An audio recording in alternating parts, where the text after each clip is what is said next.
As you can see from the agenda, we've got a very sizable agenda today with a number of quality, progressive and visionary reports. And I want to do justice to all of these reports. So I'm asking for your cooperation from the outset. And if you want to ask a question or make a contribution, can you please use the chat box? You'll also notice there's an additional item on the agenda, and it's my intention to take this item after item 14 and before items 15 and 16, where there is exclusion of public attached to this.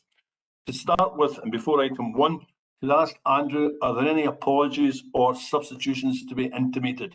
Andrew. Yes, Convener, I'm aware of 2. Apology from Councillor Duffy being substituted today by Councillor Jones, and an apology from Councillor Morgan. Okay. It then takes us to item 1 on the agenda, declaration of interest. Are there any declarations of interest?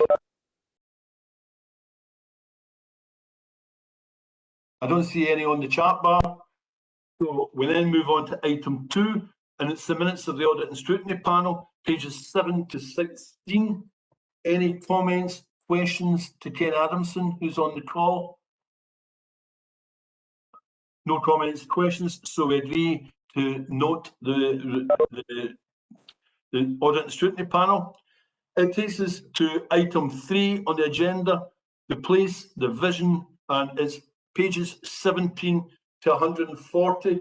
Can I ask Des to highlight some salient points in relation to the vision, and then Robert will come in with also a contribution. Des first. Thank you, Convener. Good morning, members, colleagues. Members may recall back in August 2019, the Council set out its proposals for the economic regeneration of North Lanarkshire, the unacceptably high levels of deprivation, of poverty, the inequality that existed across now our communities, and the polarisation of wealth at times that was presenting real challenge to communities to being cohesive and be sustainable for the long term. That included town centres, that included parks, that included individual families, individual homes, individual children, individual adults. And huge progress has been made since then. The plan for North Lanarkshire was formed. It was formed through the agreement of all public partners, community, voluntary sectors, and indeed all political parties got behind it.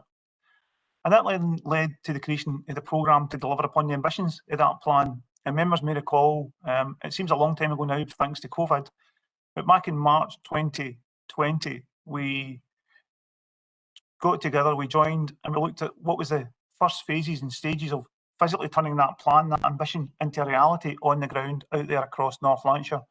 That meeting was immediately followed by a COVID emergency, full council, as you recall. And for the last 18 months, we have obviously been dealing with the pandemic and our response to it. But that hasn't meant that progress has not happened. There has been huge progress made across a number of key work streams on delivering upon that plan and delivering upon that ambition. And I would argue that it's never been more important, that progress. Today, for example, is the end of furlough. Today sees our economy fundamentally challenged, not just by COVID, but the risks that were already present there, the structural risks that were there present before COVID came along. But COVID has exacerbated many of these areas of activity. It's put people who were at risk, of families who were on the verge of challenge, into the danger of failure. So our role, our responsibility, our need to accelerate and move even faster has never been more important. And huge progress has been made. So hopefully members will agree that the report and all its parts, component parts, show how this all fits and sits together, that for the machine to work, every cog has to be there playing its role. But before we get into the detail of what the Council has achieved, what the Council has moved forward, and get members' thoughts and views and opinions on that, I'd like to bring in some of the external stakeholders that are hugely important to North Lanarkshire's current and indeed its future economic success. We have a short video to show you about that inward investment that's been unfolding over the last 2 years and what's planned in the coming weeks and months ahead. Stephen, could you show the video for me, please?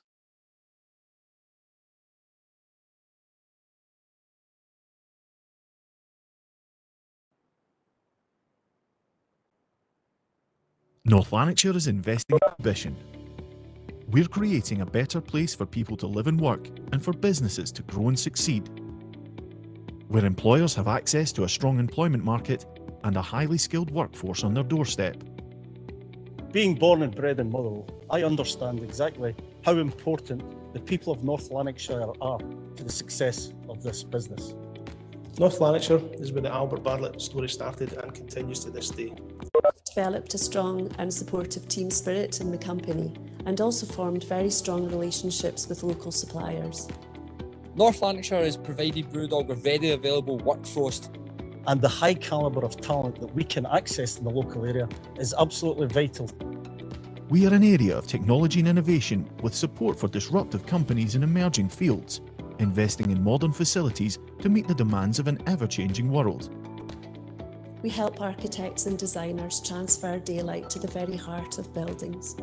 We provide flexible and modular access to labs, to expensive bits of scientific equipment. We run startup programs to help companies get started, companies tackling big environmental challenges through life sciences solutions. We have a long tradition of medical research, scientific research. These facilities are not available anywhere else in the UK. We've introduced ozone technology, saving energy, saving water, reducing our use of chemicals. Our motto is fashion without footprint. Businesses in North Lanarkshire are perfectly placed to access the rest of Scotland, the UK, Europe and beyond, with fantastic connectivity and infrastructure. Geographically, North Lanarkshire is the hub of Scotland. North Lanarkshire's location and infrastructure are critical to our operations. We're 20 minutes away from Glasgow, 35 minutes away from Edinburgh. We have an enviable road, rail and air infrastructure which allows us to run our business on a global basis. The investment that's been made in North Lanarkshire in infrastructure has been absolutely vital to the success of this business. We're investing over £190 million in building new roads and upgrading existing infrastructure. We are changing the landscape to meet the challenges the future holds, tearing down the old and building a new, modern North Lanarkshire. We're proud to be a part of the change in North Lanarkshire. And we look forward with anticipation as key projects are designed and developed. It's a great place to be. That's why we're here in North Lanarkshire. Invest in people. Invest in technology. Invest in innovation.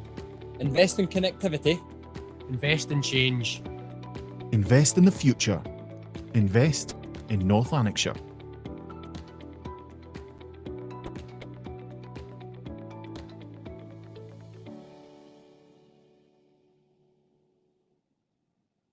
Thanks very much, Stephen. Hopefully that gives members some contextual background to the place, the vision, which is the report we're looking at in item 3. Any comments or questions to Des at this stage?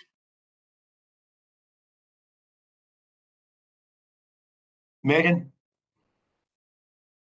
Thanks, Chair. It's just a couple of questions because councillors have been contacted by community groups in relation to the plans, and it's just to kind of tease out a couple of the issues that have been raised this morning. It's just in relation to the vision for town hubs. Are these, I take it, not the finalised plans then, and they're just ideas and concepts? And if I could refer to Shot specifically, it doesn't seem that the community is clear. There's no consensus for the plans for Shots. It seems to be 28% for and 27% against. So I'm just wondering if we can look at that a little bit more in depth to find out, you know, how we progress with that, if there's no clear direction for that particular town vision, and if there will be any future consultation with the communities on that, or would it be the concepts that we're discussing and voting on today that would be taken forward? And if it's looking at Shots again specifically, the action plan that's marked for development, it seems to be a public park.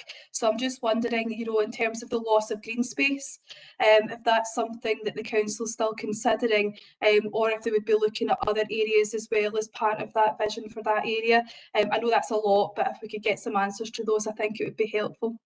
It certainly is a lot, and certainly prior to the presentation by the officer, Megan, all of these points will be covered by Robert in his presentation. At this stage, all the areas highlighted in the report are there for illustrative purposes only, and that will come out. Robert will also focus on the level and nature of consultation which will take place as we move through delivering the vision for North Lanarkshire.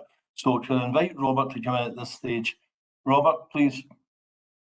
Thanks, convener, and I'll try and cover the issues that you've raised there, Councillor Gallagher, as I go through. Just a short presentation on the report, and then Stephen's got another film which will give an overview of the key elements of what we're highlighting in the report. And as Des has said, we initially came to committee in March 2020, and there's a lot happened since then.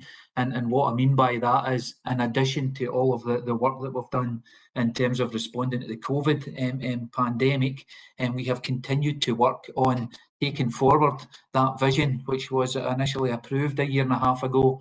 And what this report does is give us a point-in-time update of how far we've come, of the amount of work that's been undertaken, even given the challenges that we've had.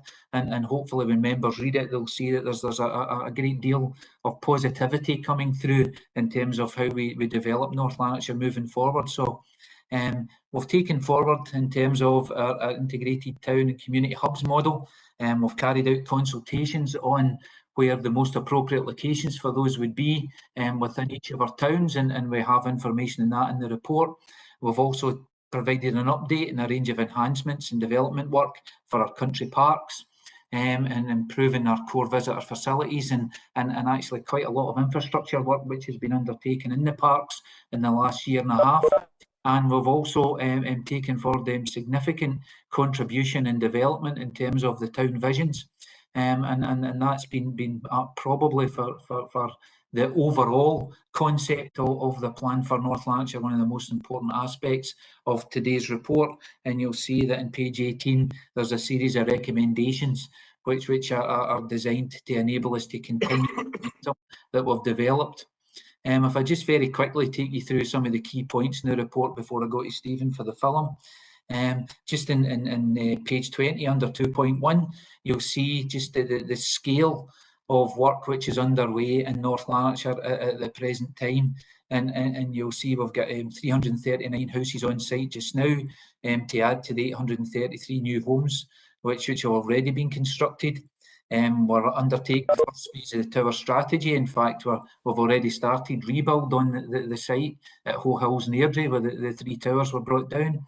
We've continued our investment in town centres and edge of town centre projects, and we've got 19 projects currently being developed and delivered. City Deal is moving on at pace in terms of North Lanarkshire's aspects, and looking at the East Airdrie Link Road, the Ravenscraig infrastructure access, north and south. We're also looking at the educational establishments which are currently in construction. We've got 5 in construction, 7 at design stage, and 6 at the pre-design stage. So we've got a huge amount of activity ongoing within the council at the current time. And you'll see in Appendix 1, it breaks that down across each of the 9 community board areas for members to refer to. In terms of how we've taken forward the development of the plan for North Lanarkshire, the report outlines what's happened. Number 1, in terms of town hubs and community hub development and prioritisation. We've consulted through the community boards to get, I suppose, indicative locations for town hubs. But I would have to emphasise at the moment those are indicative, and there's a whole range of practical project feasibility, site investigation work to be undertaken before we get those final locations. So these are potential locations, and that will be subject to further development work and further consultation as we move forward. We're looking at prioritisation of community hubs, and you'll see there's an appendix which gives us a prioritisation list of those facilities that we would intend to include in the first phase of our community hub development work. But I think I have to emphasise at the bottom of page 25 the importance that, although we are talking about significant investment in new facilities, we can't forget that we have our existing estate. And while there's a focus on that new development, it's important that we assess our existing estate and make sure that we continue to invest in those facilities which are going to be operating for quite some time yet, to make sure that they remain fit for purpose. In terms of the country parks for the future, you'll see that we have in page 28 in paragraph 2.38 a whole list of actions and activities which have been undertaken in the last year and a half, in addition to all of the work that was carried out in these activities, in these locations over the pandemic, because as we'll all be aware, use of our green spaces and open spaces increased significantly throughout that period. But there's some fantastic examples there of what we've done, not least of which is that pilot for outdoor education at Strathclyde Park, which has been a great success, and we're going to continue to build on. And also looking at development of cycling facilities at Strathclyde Country Park, looking at the development of a velodrome, looking at improved access to the park from Bells Hill, and also continuing to look at that park power and green heat and green spaces projects, which is going to be centred in our country parks. And then we have our town visions and development of the town visions. It follows approval of the Economic Regeneration Delivery Plan. But what we've done and how we've taken it forward is online consultations via public and private sector stakeholder groups, community boards, the youth council, community councils, tenants and residents associations events. And you'll see in the appendix here that we have had fantastic participation across the whole of North Lanarkshire in terms of, number one, participation in these online events and the attendance for online for each of the events and each of the consultations has been, I would say, far greater than we would have got if we actually had physical events in each of those towns, and we've had really positive feedback for the town visions. But I have to say that the recommendation in the report is that we approve the visions as the concepts for each of our towns. But we then go back and through the community boards, we establish subgroups or focus groups within each of the areas significantly to develop further and then generate delivery plans for each of the towns. And that part about developing further is critical in terms of this, because this is us having a vision. And just as you asked here, Councillor Gallagher, whether it's Shotts, whether it's the Northern Corridor, Cumbernauld or Motherwell, we have a vision which now gives us something to debate, something to develop, something to take forward. And that has to be done with the full involvement of communities in each of the areas. We have, as you'll see in the appendix, the outcomes of those consultations and generally positive in terms of the visions, but in some town areas there are still obviously maybe not 100% support. But if you look at in terms of the feedback, in terms of the questions that were asked, the 3 questions, for Shotts, for instance, more than 72% of respondents supported 2 out of the 3 questions. So for me, what we're doing is we're moving in a direction that we have to move in, but we're very conscious that we have to take communities with us, because what we're doing in terms of the town visions is actually developing the place where our residents are going to live and work. And hopefully have engagement and quality of life. So that part about those subgroups taking forward that development and taking forward the planning and the prioritisation as we move forward is critical. So I'll stop speaking there, Leader, and ask Stephen to tee up the film for us. Thanks. Sorry, I'm conscious that Claire Barclay has come on the chat. Claire, can I ask you to hold your question until after the film, please? Okay, right, Stephen. No problem, thank you. The Council's long-term strategy, the Plan for North Lanarkshire, sets out the shared ambition for inclusive growth and prosperity, and over the last couple of years the scale of the programme of place-based investment has continued at pace across North Lanarkshire. New homes and schools built across the region, as well as the first phase of our tower strategy underway. We have a range of town centre projects in progress, and we're revitalising our green spaces and country parks, as well as large-scale investment in our infrastructure through the City Deal City Region funding. In March 2020, we set out our vision for large-scale local transformation and regeneration programmes for North Lanarkshire, including integrated town and community hubs, country parks for the future, and our 8 town visions. All these programmes are supported by an active travel strategy and an extensive community engagement, with the aim of involving communities in local decision-making to help improve outcomes for people, communities, businesses, towns, and the local economy. The impact of the pandemic has exacerbated some areas of high deprivation and poverty, but we have continued to make progress over the last year on these key programmes, which we will update you on and outline the next steps to deliver this vision. Integrated Town and Community Hubs. The strategy to create 8 integrated town hubs was agreed last year and outlines how a range of services such as education, leisure, public services, commercial opportunities, and flexible workspaces are located at one site. These would be complemented by community hubs within each locality which, along with education, may include community spaces and health services.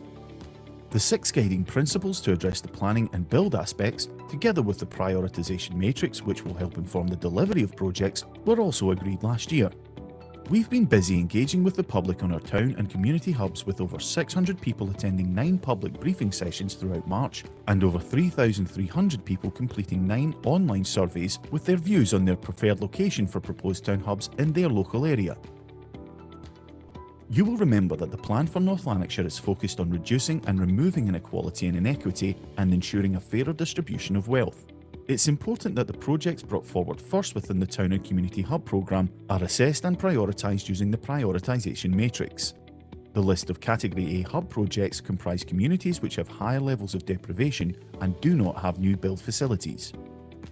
Approval was given for the 5-year capital plan to fund the Town and Community Hub programme to deliver key projects to 2026, and some projects will get approval so that they can be delivered when funding becomes available. Our next step includes sharing the results of our public engagement programme and what the preferred location for each proposed town hub is with community boards. The prioritisation of town hubs will be subject to feasibility and deliverability of each project, including the availability of funding. For community hubs, the project teams will concentrate on those schools identified at the top of the prioritisation list to work out which projects are feasible for the next capital programme. We will also look at investing in the existing school estate to include things like breastfeeding friendly spaces, touchdown workspaces, or upgrading access. Country parks for the future. Our 10-year delivery plan to make our parks and green spaces more accessible, active, vibrant green places will bring enormous physical and mental health benefits to people. Progress has been made to deliver on the master plans for our 3 country parks. At Palace Rig, community asset transfer has been approved in principle for a community trust to deliver services from the visitor centre.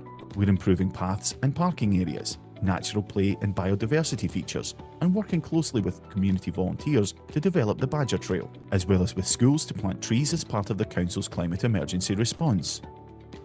Our next steps will include developing the visitor hub and play areas, as well as the Glencrine Gateway development over the next 3 years, all of which are subject to planning and funding. At Strathclyde Park, we've developed a pilot for outdoor education and created a new outdoor shelter for education and events. Following a public consultation, we've developed a plan to support a funding bid for improved cycling facilities, as well as exploring the generation of carbon-neutral energy within the park, which could potentially power park lighting, buildings, and water quality improvement measures. 87% of people in a survey said extra cycling facilities would encourage them to use the park more. We've significantly upgraded and widened the park's network of paths and taken forward ambitious plans to create a Velo Park at the Bells Hill entrance to the park. The focus for our next steps is to develop a phased plan with the Velo Park as the first project. At Drumpellier, we are finishing works at the extended visitor centre and we've installed solar lighting around the loch to encourage walking into the early evenings. Plans are progressing for further habitat and biodiversity work across the park in collaboration with Seven Lochs Wetland Park. This is on top of the investment we've been making to all our urban parks and green spaces across North Lanarkshire.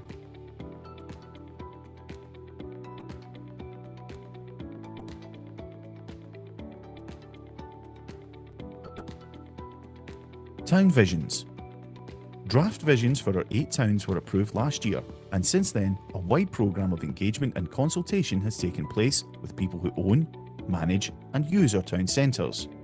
This includes private and public sector stakeholder groups, community boards, community councils, tenants and residents associations, and the general public.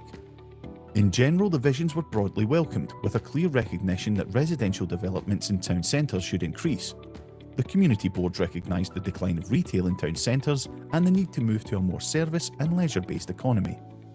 The 6-week online public consultation was particularly successful, and virtual consultation rooms for each town enabled residents to explore, review, and comment on the visions.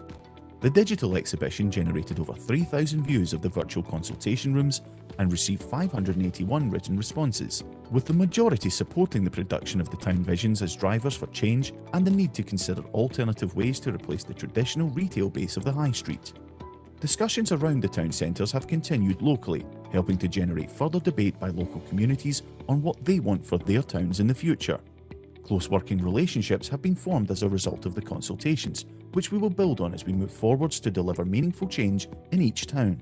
On average, 70% of respondents supported the visions, with 30% objecting or rejecting them. Following the series of consultations, each town vision has been updated and a prospectus has been developed. When the final town visions are approved, we will establish community board focus groups to help support the continued review of plans and proposals, and we will co-produce town action plans to help deliver agreed concept plans and investment priorities for each town. Finally, an annual performance framework will be developed to measure progress against the plans. There's been a great deal of progress over the last year, and we're now ready to deliver the next phase. This next phase includes an operating model that supports a much wider integrated approach, focusing on joint planning, resourcing and delivery to ensure everyone is given equal of opportunities and that individuals are supported, encouraged and cared for at each key stage of their life. More details can be found in the Place the Vision Update Committee report. Thanks very much, Stephen. Thank you, Robert, for your presentation. Any comments, questions? Claire, do you want to come in first, please? Claire Bartlett. Thanks, Leader. It's more of a comment and to say thank you for all the work that's been done on that. And the videos are really good, and it's good to see, as from my own point of view, reading the report, it's excellent to see the work that's going forward, especially for Pallisrigg and for the Abram Hill Hub, to see that it's reaching the feasibility stage. Also the consultation, when you see how high it has been, especially in the Cumbernauld area, it shows that the community is invested and how that it has moved forward. That talking to the community is getting us an awful lot further, and it means that it's ironing out the initial problems that traditionally wouldn't have happened until it got to planning stage, and then there would be loads of objections. So this approach I'm really pleased with, and I'm glad to see the investment that's going into Pallisrigg, and I'm glad to see what's actually that's happening, especially in my local area. So just thanks for that. Thanks very much, Claire, for those very positive and reassuring comments. Wooly Goldie, please. Wooly. Thanks, Convener. It's just really to echo these sentiments, but also to say how positive it is to see that we're looking at community asset transfer to allow buy-in from some of the groups. As I've stated before, the council can't do everything. So I think whenever these things are feasible, it's again a positive collaborative move. Thank you very much, Willie. Next contribution from Councillor Heather Bryan McVeigh. Heather. Thanks very much, Leader. I really welcome seeing this report. I think the films will help communicate this far and wide, and I think for me, particularly seeing the ambition across North Lanarkshire is exceptionally important. I think it challenges that stereotype that work always takes place somewhere else, but not in close proximity to wherever we are at that time. So delighted to see that. Bold vision in place for my own town area in Kilsyth. And a concern that has been raised is that potentially the preferred site could be disruptive to long-established local businesses who employ a large number of local people who walk to work. So one of the things that I would like to ask, and I've said this at every point of the consultation, is that we look as the vision progresses to providing an alternative site, so that if the evolution of this fantastic ambition takes place in the town, that an alternative site for those businesses can also be identified, because these are Kilsyth businesses, many of them with national and international reach, but employ local people, so wouldn't easily transfer to another part of North Lanarkshire. So just on that. And the other thing is a place very close to my heart is Colesium. Fantastic to see it included in the report. But Colesium is without formal designation within North Lanarkshire. It's neither a country park nor a town park. And the last thing we would want is such a vital space highlighted in the report as a key green space site. how do we make sure that that no formal designation does not mean that it doesn't miss out on resource and investment to nurture it for the generations to come from Clothians and those beyond who enjoy such a wonderful space? Thanks, Leader. Thanks very much, Heather. I think reassurance has already been given by Robert that all of the sites highlighted in the report at this stage are illustrative only. They will now go through a consultation process, and it might very well be that the sites which have been highlighted will not be the sites which will be taken forward as we go through this consultation. And I think that assurance has been given by the officers, and hopefully as a result of the engagement with the communities and the work with the community boards, it will shape the direction that we're taking in terms of delivering this £1.5 billion vision. Robert, is there anything you want to add before I bring in Jordan? No, I think you've covered it there. Thank you. Right. Jordan, please, would you like to come in? Thanks very much, Leader, and thanks for officers in terms of the report. Echoing much of the positive commentary so far, Leader, particularly welcome the Velo Park plans for Bells Hill in addition to the community hub and town hub investment. A question that struck me from the video, Leader, which is not to be perceived as a negative comment in any way, because on a personal level, as a local member, very, very supportive of the place, the vision for Bells Hill and the opportunity it has to transform people's lives. I noticed the level of support for the plans was significantly lower in Bells Hill than in other localities at 52%. And I noticed that broad support was around 70% plus for other localities. And I wondered if officers had perhaps considered the reasons why as part of the consultation process. And perhaps, it's more about understanding the opportunities that this presents and articulating that again to the community. We'll see increased support for the transformative plans, Leader. So just to perhaps dig a bit deeper behind the data for the Bells Hill locality, if you don't mind. Robert, are you in a position to drill down the data in relation to Bells Hill, or any other officer on the call in a better position? I don't have the data, Leader, but what I agree with is Councillor Linden.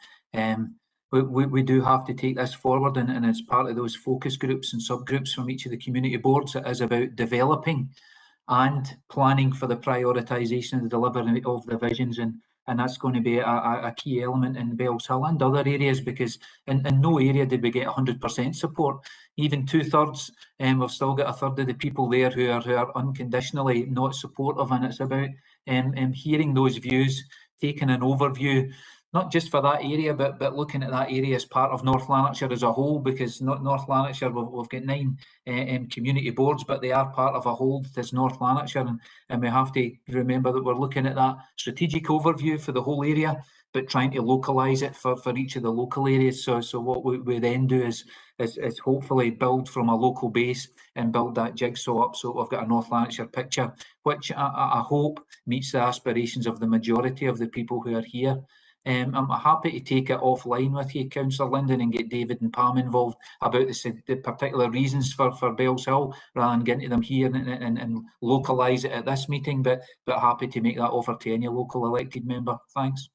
Are you okay with that, Jordan, or do you want to supplement? Thanks, Leader. No, absolutely. Can I have a supplementary though, on a related point, Leader, if you don't mind? That escaped my notice. I just wanted to compliment officers, particularly on the Invest in North Lanarkshire video. I thought that was quite eye-opening for anybody who was looking into North Lanarkshire as a place to locate, and it was great to see the range of employers there, particularly championing the kind of life sciences, biosciences industry, which is a growth area for our community. And I just wanted to ask officers, obviously that's part of a wider offering to those who are looking to invest here, but in terms of our employability strategy and trying to direct employment in areas of growth, how do they two interlink? Could I bring in Stephen first, and then I'll come back to Robert. Stephen, would you like to respond to the points made by Jordan, please? Yeah, thank you, Leader. Just for members' awareness, that video was prepared actually as part of a new inward investment website that's going to be established for North Lanarkshire, which will be launching, let's say, in the coming weeks. Not tying myself down too much to a specific date, and that will be supported by a fairly significant advertising campaign, both in Scotland and further afield, including specialist publications and so on across the UK and actually in other parts of the world in terms of the investment. So that piece was put together as part of that project. In terms of, I'll pass to Robert in terms of the links between employability and inward investment. If you don't mind. Yeah, it certainly is a very professional presentation. Well done, Stephen, on the forms.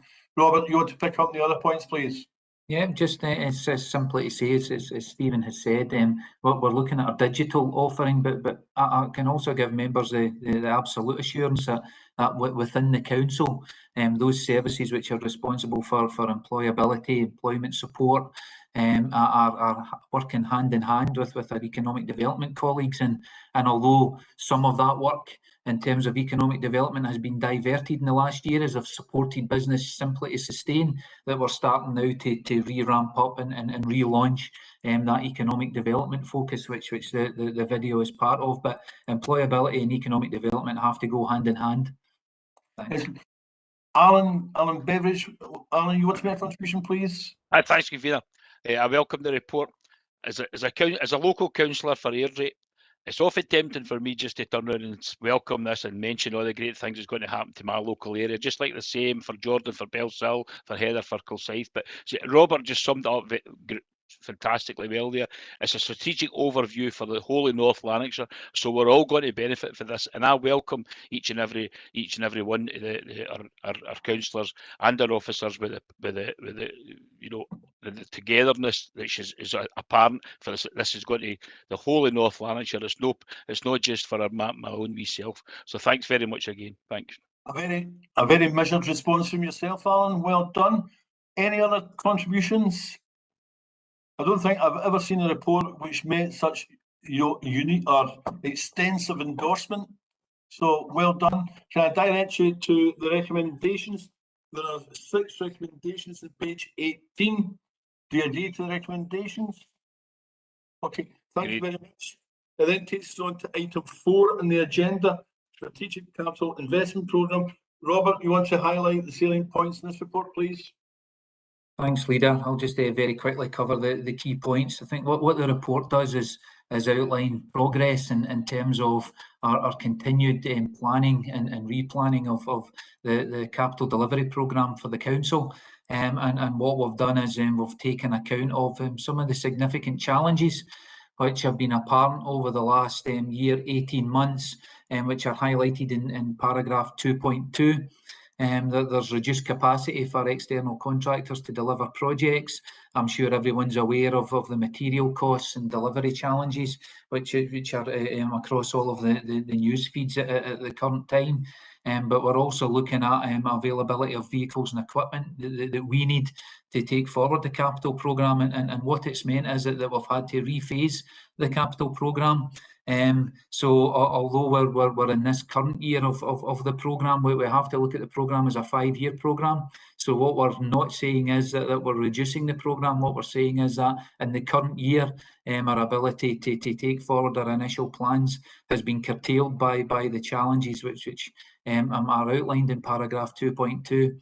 And it's meant that we have to take forward a reduced capital programme for the current financial year, and you'll see that in paragraph 2.3. It says that these delays are going to result in a reduction of 20.8 million in the current financial year.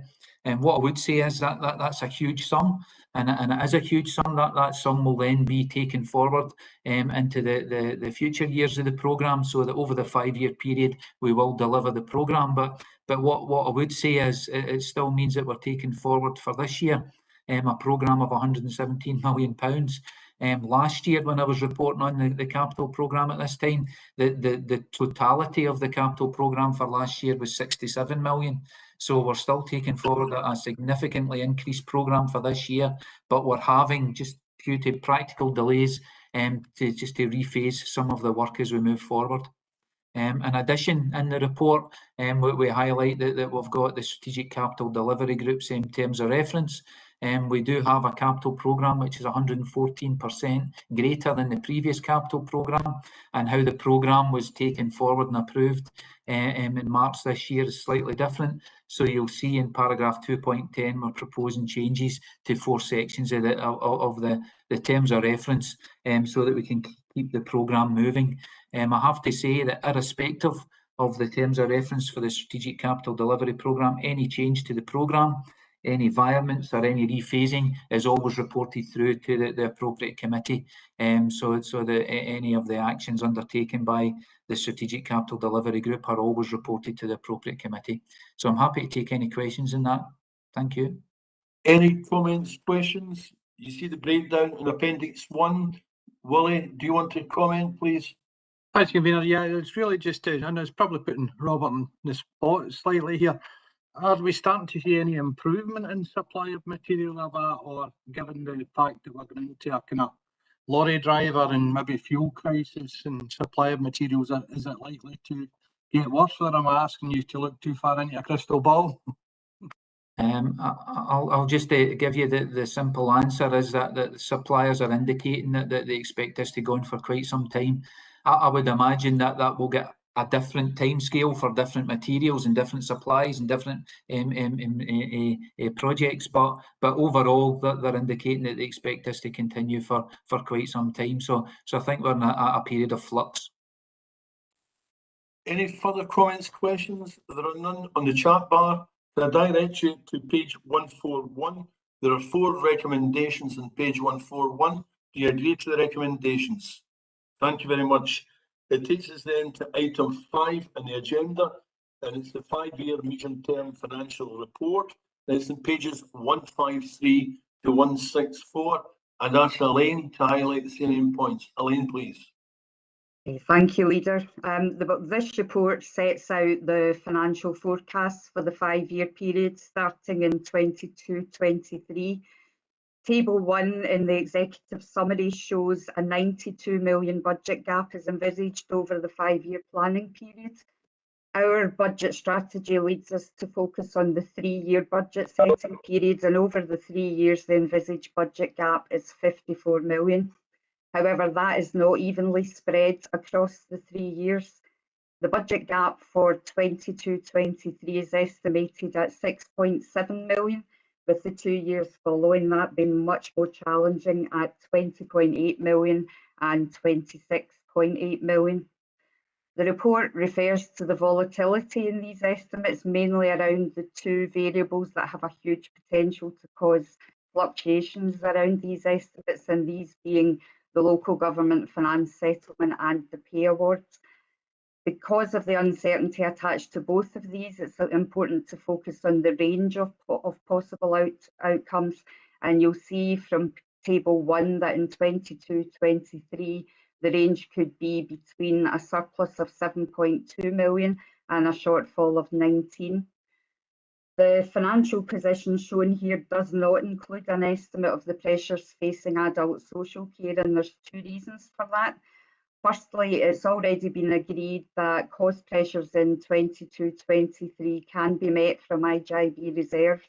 They're at a significant level because of the underspend return during 2021. But also Scottish Government's commitment to establishing a national care service has meant that future mechanisms for funding adult social care may well change, and cost pressures being funded by additional directed funding potentially. So until there's more certainty around this position, it makes sense not to make allowances for adult social care pressures in future years of the plan. As the report says, though, this will be kept under review and future iterations of the plan can be updated once government's intentions are clear around that. There's a reminder in the report that through previous budgets, Council's given commitment to ring-fence 1% of future council tax increases to support community investment. So this plan assumes a council tax increase of this amount. However, no other reference is made to council tax increases beyond that 1%. That will be an option available for elected members in terms of closing the budget gap. It's important to note points made in sections 5.1 and 5.2. The table at section 5.1 shows the budget gap that could have been expected had advance action not been taken in the 3-year budget approved in February 2020. If advance savings hadn't been approved at that time, the Council would be facing a 3-year gap of 71 million or 23 million in the coming year. In other words, that's the true budget gap that the Council is facing, opposed to the gap being reported in here, which has been materially reduced by savings that have already been agreed. Finally, I would just highlight next steps are noted in section 5.6 and for noting in the recommendations. So Officers Budget Group has been working on identifying options to address the budget gap. Briefing sessions will be arranged following the same format as last year, and they'll be programmed in shortly to take place between November and January. And finally, community listening events will be progressed with the outputs of these sessions presented to elected members in the run-up to the budget session. I'm happy to take questions on that, Convener. Thanks very much, Elaine. Councillor Paul Kelly on the chat bar. Paul. Thanks, Convener. And I think this puts in quite stark terms the situation of local government in terms of the settlements coming from the Scottish Government. And I'm not trying to be political with this, but it's very, very clear in the paper that we've still got a time ahead where there's a lot of worry, and it actually shows the treatment of local councils by the Scottish Government in terms of the budget cuts. It's absolutely scandalous, and this puts it in very clear detail.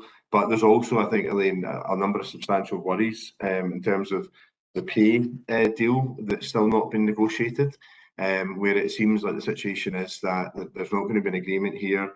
The Scottish Government are not willing to give the same pay deal to our staff as they gave to NHS staff, and we're left in a position where we could get industrial action.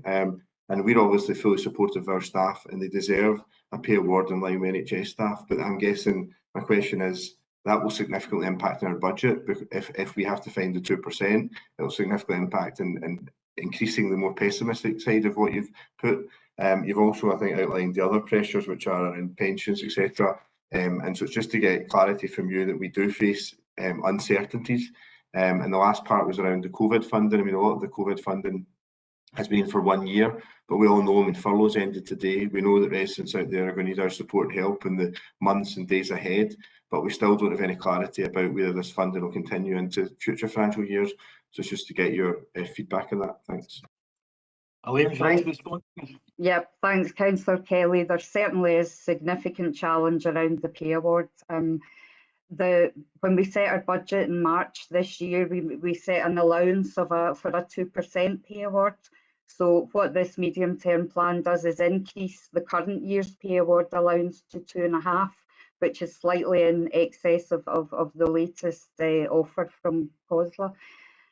This plan, however, does over and above that allow for a further 2.5% in 22-23 and increases again beyond that. But it's very, very uncertain. But to put it into context, a 1% pay award does cost the council in the region of 5 million per year.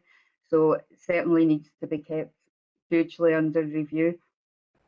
Your other question was around COVID funding. So as you're aware, we set a COVID budget, and that went to Finance and Resources Committee for noting just last week. So we have made allowance already for the known or the anticipated one-off costs for 2 years, this financial year and next.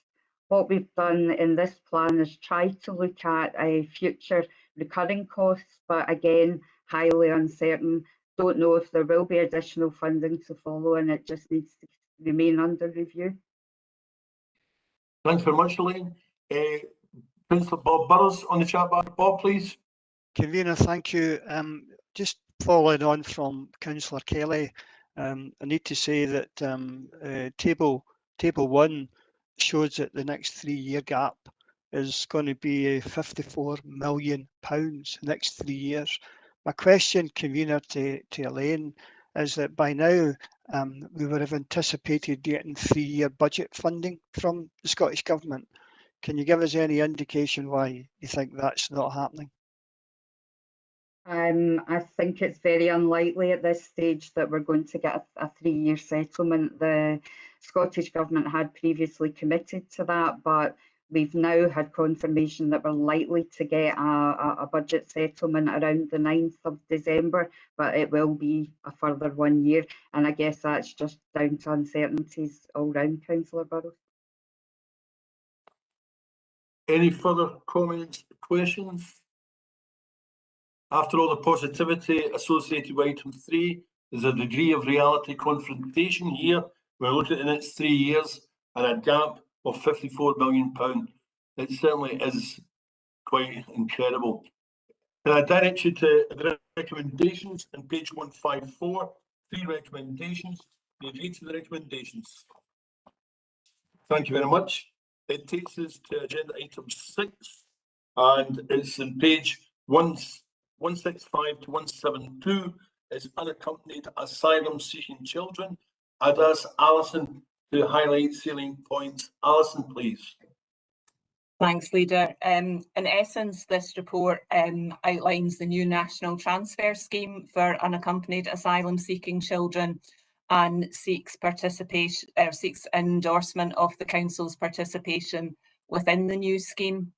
So you'll see at section 1 of the report the background laid out, and you will be familiar with this anyway from the media.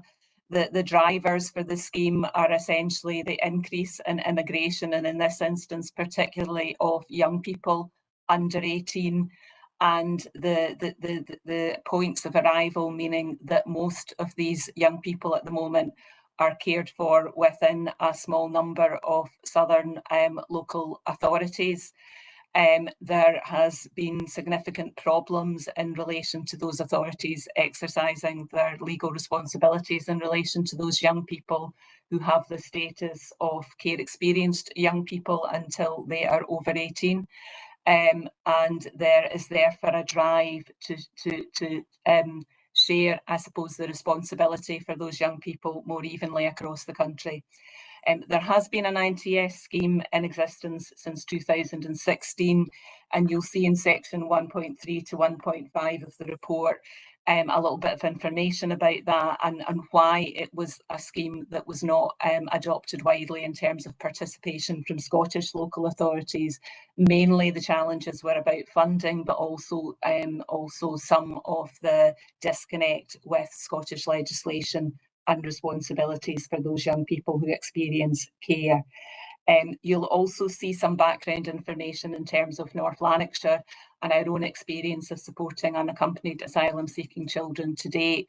That has been wholly around young people who have arrived spontaneously, so they have arrived by lorry or elsewhere and pitched up in our area. We are only supporting at this point in time 11 young people, only 2 of whom are under 18. The outcomes and our experience of supporting young people in those situations have been basically positive, but you'll see that the numbers that we're supporting are quite far short of what the estimate would be if there was a fair distribution of responsibility across the country. The formula used to work that out is 0.07% of the under 18 population, and that would see us take responsibility for 49 young people. So section 2 of the report outlines the updated scheme. It was updated following wide consultation. It remains voluntary, although there is, I suppose, an underlying threat that if there is not sufficient participation from local authorities across the UK, that the scheme could be made mandatory. The Scotland's considered a region within the scheme. The proposal is, and the modelling would mean that if Scotland participate as part of the rota, Scotland would receive approximately 45 young people each cycle. Modelling for what that would mean within Scotland's been undertaken principally through COSLA in association with lead officers. You'll see that Glasgow is the only local authority in Scotland who would have the capacity to refer into the scheme just now because of the numbers they are already supporting. And the modelling would show that if most other authorities, as they've indicated, would be willing to participate, North Lanarkshire would receive 3 young people per cycle. And there's exclusion in the modelling of the island authorities and 2 authorities who have said that for particular local reasons they are unable to commit to participation. But in principle, the model has been supported by COSLA leaders. Locally within North Lanarkshire, we have had a look at how we would manage that operationally, and that's outlined in the last part of the report. You'll see that we would have capacity at this point in time within our supported care scheme and within our residential children's houses to accommodate the sort of numbers that we would be obliged to do under the rota. We've had some discussion with our own care experienced young people via promised development workers to look at how they feel about that, and they also are supportive on the basis that it doesn't compromise our ability also to meet local need. And to ensure we do that going forward, we would also be looking at targeted recruitment of carers for the scheme. The new finances around the scheme are laid out in the finance section of the report. If that's agreed today in terms of our local participation, that would mean that we would start participating in the rota from October this year. October and November is when we would anticipate the first transfers would be into Scotland. So I'm looking obviously for a view from committee this morning about a willingness to endorse that report. The report's all and the proposals, it's already been considered by the member officer working group on resettlement and relocation, who are supportive of the proposals within it. Thank you, Leader. Thanks very much, Alison. Colleagues, you've heard Alison. Any comments, questions? Claire, please. Claire Barclay. Thanks, Leader. Thank you so much, Alison, for another really good report here.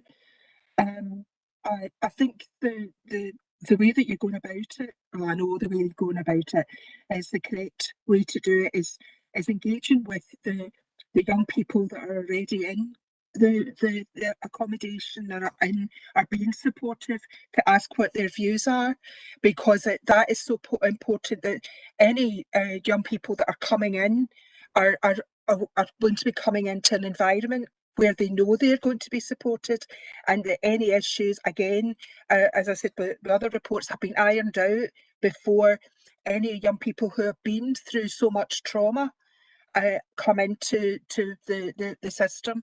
So I do welcome this report, and I'm confident, knowing that what's going on within North Lanarkshire and under your remit, Alison, and within that it will go forward correctly. So just to say that I support it. Thank you. Thanks very much, Claire, for your very positive comments again. Heather Bryan-McVeigh. Heather, please. Thanks, Leader. Alison, thanks for the report. I think it's very important. It's so easy to see international adversary as an abstract to our daily life, but actually these are children and young people who need us, and they need us urgently. And I'm pleased that we've been proactive in our approach.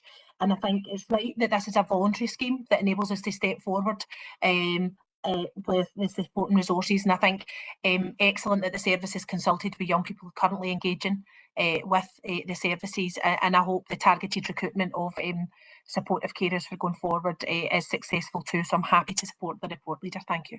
Thank you very much, Heather, for your positive comments. I don't see anybody else in the chat bar. Colleagues, can I direct you to the 4 recommendations on page 165?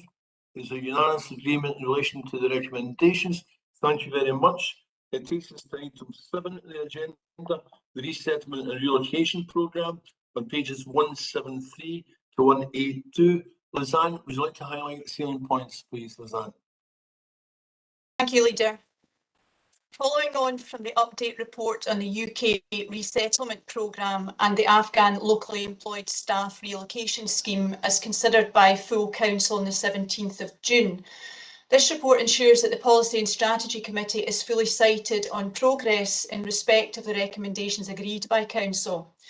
The report also outlines details of the new Afghan Citizens Resettlement Scheme as formally announced by the UK Government on the 13th of September, and looks at how this interacts with the existing Afghan Relocations and Assistance Policy scheme. The Resettlement and Relocation Member Officer Working Group had its first meeting on 6th August 2021.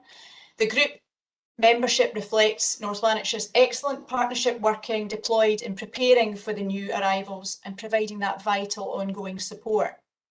The matters considered and agreed to date by the Member Officer Group are outlined in section 2.1.1 and endorsement by committee of the agreed position of the Member Officer Group is sought. As members would anticipate, since the report was prepared, working with the Home Office through COSLA, we have now had further families matched to properties via the Afghan Relocations and Assistance Policy, with arrival dates likely to be mid to late October. Also, a number of properties have now been put forward by registered social landlords, and following satisfactory checks, details of these will then be passed on to COSLA, who will liaise with the Home Office on our behalf. The Syrian family members who arrived in July are settling in well, and preparations are in hand for the first Afghan family due to arrive today. Thank you, Leader. Thank you very much, Roseanne. Jordan, would you like to make a contribution? Please. Thank you, Jordan. Thanks very much, Leader. Welcome the report. Roseanne, particular questioner in section 2.2.1 of the report around the 12-month integration package of support. What is the intention for when that 12 months is over in terms of long-term support to be put in place to ensure that those who are resettled here continue to have access to support where they need it? Roseanne? Thank you, Leader, through you.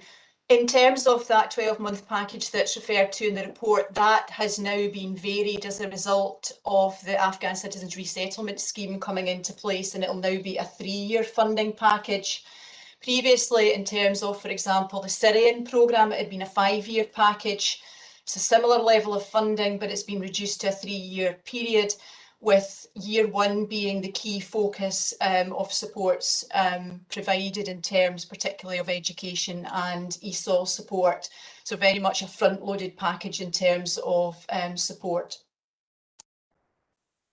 Any further questions? The direction then to the recommendations. One recommendation on page 173, 1 and 174. Do you agree to the 2 recommendations?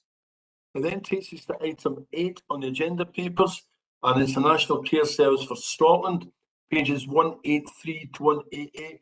Colleagues, you will be aware that the Scottish Government has extended the deadline for the consultation to the 2nd of November. It is my intention to convene a special meeting of P&S on the 27th of October to meet the new deadline of the 2nd of November. So a more detailed report will be tabled at the P&S Committee on the 27th of October. This is an interim report. I just asked Derek to highlight some of the salient points, but fully recognising that a more detailed report will be tabled on the 27th. Derek, please. Thanks, Leader. And with reference to the fact that there will be a subsequent report, I will be briefed today. Obviously, the executive summary makes clear that the Scottish Government have launched a consultation on a National Care Service for Scotland. The consultation will close on the 2nd of November, so we're within the time frame with if approval's given for the special P&S meeting at the end of October, as per the recommendation in the paper. So under the proposal, integrated joint boards would be reformed and replaced by community health and social care boards, coterminous with local authority areas. The proposals would remove the responsibility for social work and social care within from local authorities into these new statutory boards.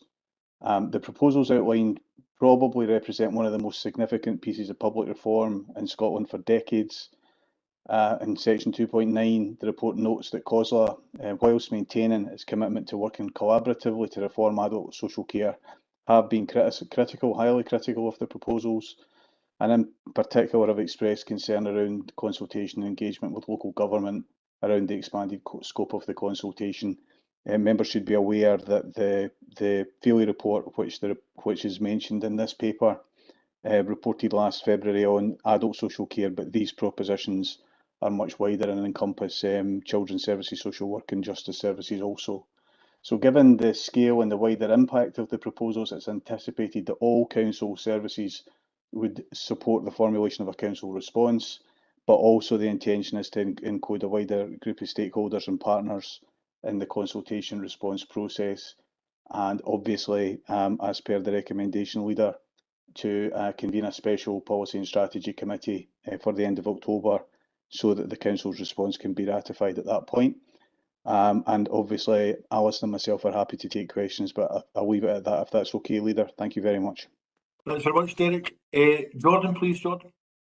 Thanks very much, Leader. There's no doubt that this represents a radical change to the way that we do business and the impact it will have on local authorities in terms of governance and the role of elected members as well.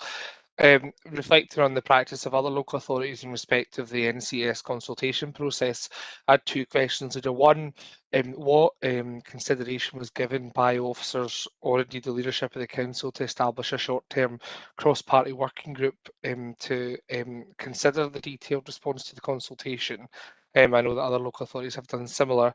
And then, of course, in terms of the direction of travel on responding to the consultation process, the opportunities, Derek, within the recommendations of the Feely report, recognising that successful delivery of early intervention and prevention can best be delivered by democratically accountable local authorities, should be the underpinning principle of the response. Just to hear commentary on that, Leader, at an early stage. Thank you. Thanks very much for your very helpful comments. I have no reservations about convening an issue-based short-term working group along the lines you've suggested, Jordan. And if that's the view of the committee, certainly I will make arrangements to facilitate that.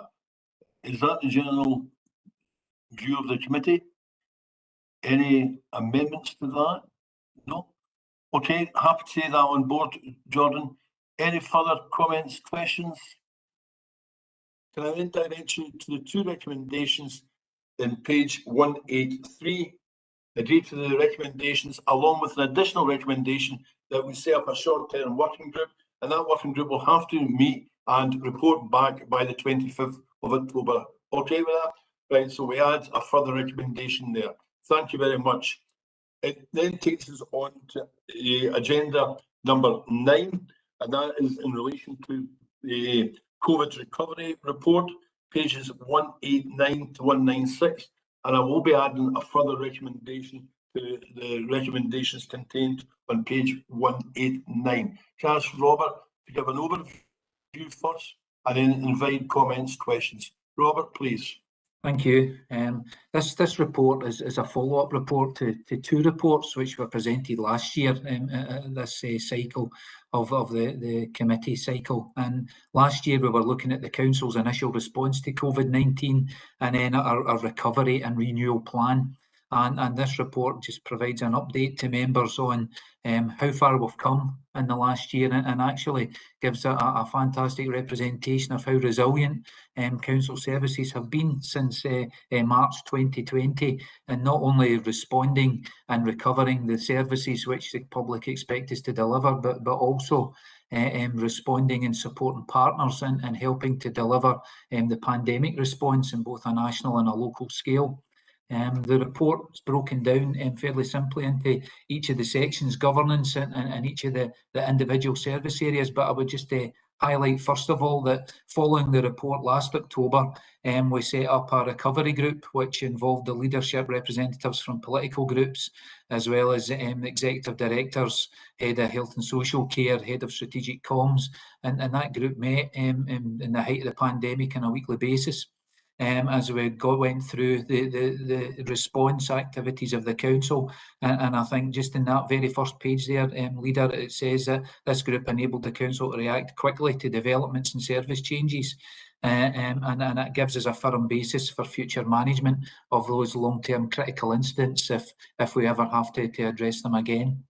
In terms of the governance of the last year, the council, we had the Gold Group, which was set up through the corporate management team, and we had the Silver Group of those tactical managers, heads of services, who took forward the actions which were agreed through Gold Group, which were subsequently discussed at that recovery group.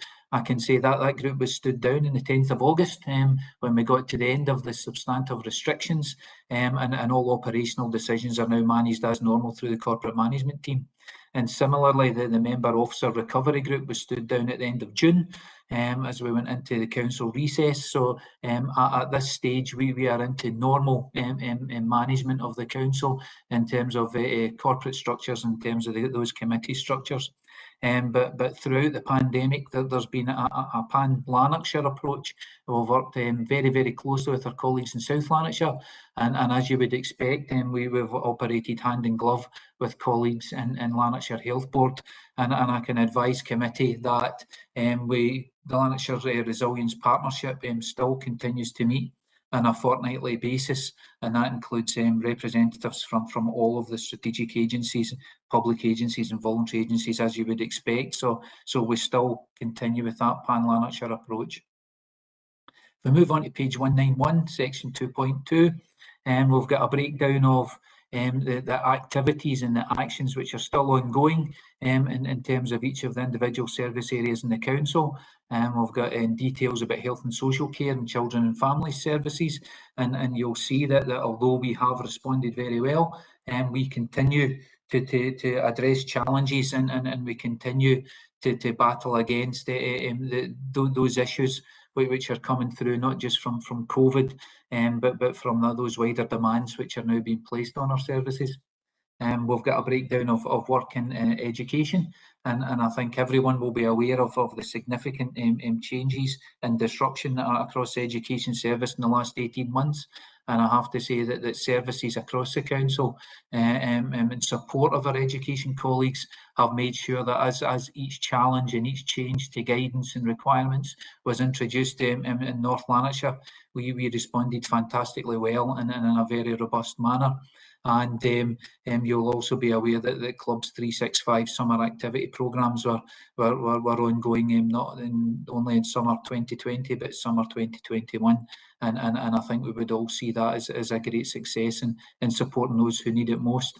There are some further operational updates in terms of community lets, the leisure estate, and our return to offices and public access buildings. But what I would say is that we have to recognise that throughout that pandemic, our buildings, our staff responded fantastically well, quite often on a voluntary basis, to support vaccination programmes, testing programmes, and to support the wider response of our public sector partners. And Elaine has reported separately in detail in terms of the financial recovery and our financial response as we've gone through the pandemic, leader. So in summary, I would say this report gives us a point in time of where we are today. I think it demonstrates that North Lanarkshire rose to the challenge of the pandemic, and I'm proud to say that very many of our services didn't miss a single day. If you look at across the services, our waste service didn't miss a single day's collection since the beginning of the pandemic, and that's a testament to those who work in those services, who rose to that challenge, and very many of our staff undertook duties which were far beyond their normal day-to-day duties. So from me on behalf of Derek, I'd just like to thank the staff and just like to say that any of the success which has come through our recovery and any of the plaudits which come the way of the council on behalf of this, it really belongs to the staff who have actually done that work for us at front line. Thanks very much, Leader. Thanks very much, Robert. I don't think I've ever heard the word fantastic used so often in one presentation. I think it's entirely appropriate and right that you did so. And I don't see any in the chat bar. As I said earlier, I would like to move an additional recommendation, and hopefully Andrew will put that on the screen just now. Yep, I'll do that now. I've also emailed a copy to members. Okay. Just bear with me.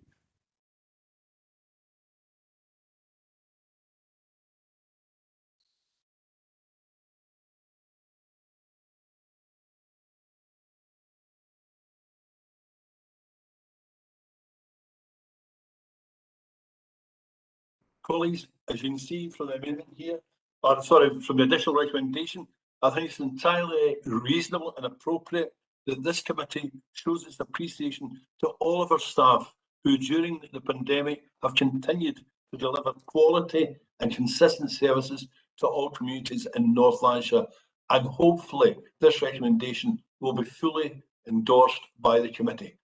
Is there agreement to that effect? Okay, so we had that as the second. Sorry, Leader, I was just indicating that I wanted to come in to echo Sorry, the Jordan, sentiments, if that's all right. Okay, thank you. No, absolutely. Just to echo your comments, Leader, I think that it's entirely appropriate to include that recommendation and welcome the fact that you've done so, and certainly on behalf of my group, not only for the role that we were able to play collectively as elected members in the recovery group, but working in partnership with officers throughout a really challenging time, not least of which for our education service, but many of our services. It's an entirely appropriate recommendation, and just wanted to echo that thanks, Leader. I'm sure that colleagues of all parties and none will do exactly the same. Thank you very much, Jordan. Sandy, you want to make a contribution? Sandy, please. Thanks, Chair.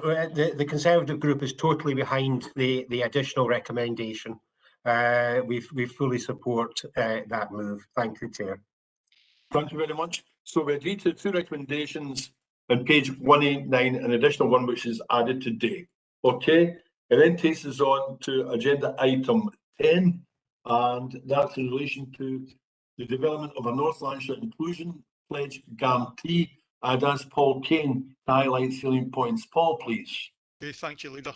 So this update on this programme of work is very closely related to our tackling poverty and workforce for the future strategies. And I'd just draw your attention to two parts of it. At section 2.3, we highlight the local employment partnership and its role as a vehicle in developing an inclusion pledge led by the council. Given their commitment that all partners make sure that all employability services are available to all residents, especially those who find it challenging to access our services for whatever reason. The second part I would draw your attention to is at 2.4.1, and the report provides a number of examples of how we have tailored our programmes to include groups who face specific challenges to finding work, as well as and the report also highlights the work undertaken within the council on recruitment, on workforce planning and procurement to support inclusion. Lastly, I would say that the work described in the report highlights the council's commitment to inclusion across employment, and the development of the pledge. Through the development of the pledge, we're showing our commitment and making sure that all residents have the opportunity to benefit from our services across all the opportunities that have been described this morning in relation to the plan to reduce economic opportunity in North Lanarkshire. Thank you. Thank you very much, Paul. Any comments, questions to Paul? You have the recommendations on page 197. So, Heather, do you want to make a contribution question, Heather? I do. I just want to thank Paul for the report.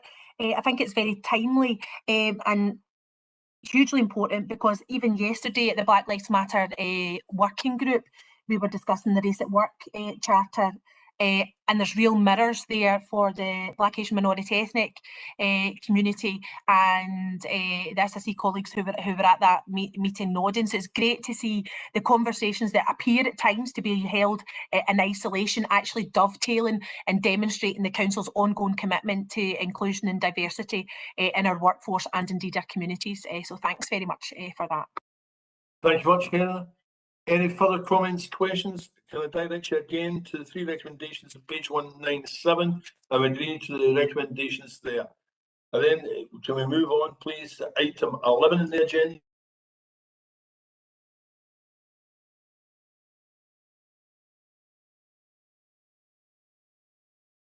Is page 162, and is going to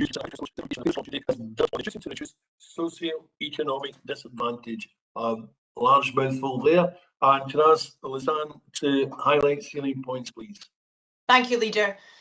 This programme of work interim report sets out the methodology and areas of focus in terms of the Council's review of our approach to the implementation of the Fairer Scotland duty. The review conclusions reporting timeline has been varied to dovetail with the issue by the Scottish Government of new guidelines which are due imminently. The review methodology is outlined in section 2.2.5 of the report. The background to the underpinning socio-economic duty as defined in Part 1 of the Equality Act 2010 is included for background in the executive summary. This, as members will be aware, came into force in Scotland as the Fairer Scotland duty in April 2018. To date, our review activities included the response to the Scottish Government's consultation.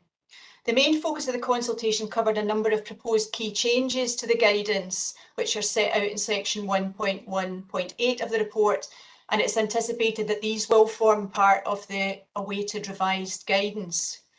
You will see from the report that the Council's desktop review is also underway through initial consideration of the findings of significant pieces of related research, an example of which that has informed the review methodology is the report evaluating the socio-economic duty in Scotland and Wales, produced by the Equality and Human Rights Commission in March of this year.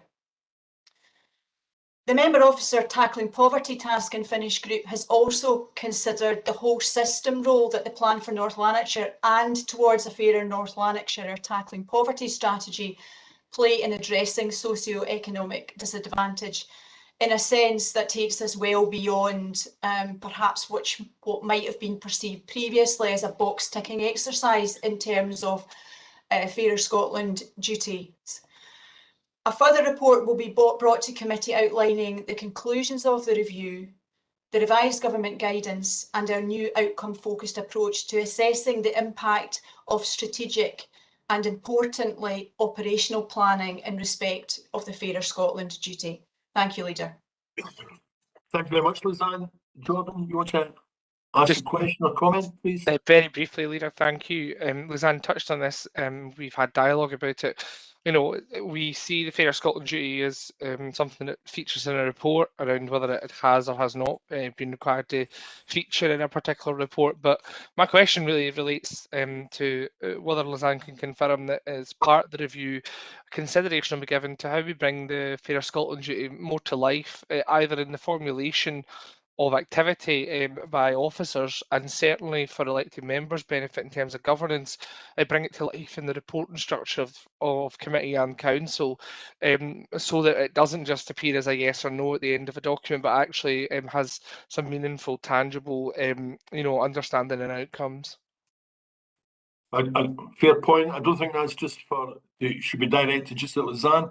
I'll ask Des as well as Head of Service to make comment. Lisanne first.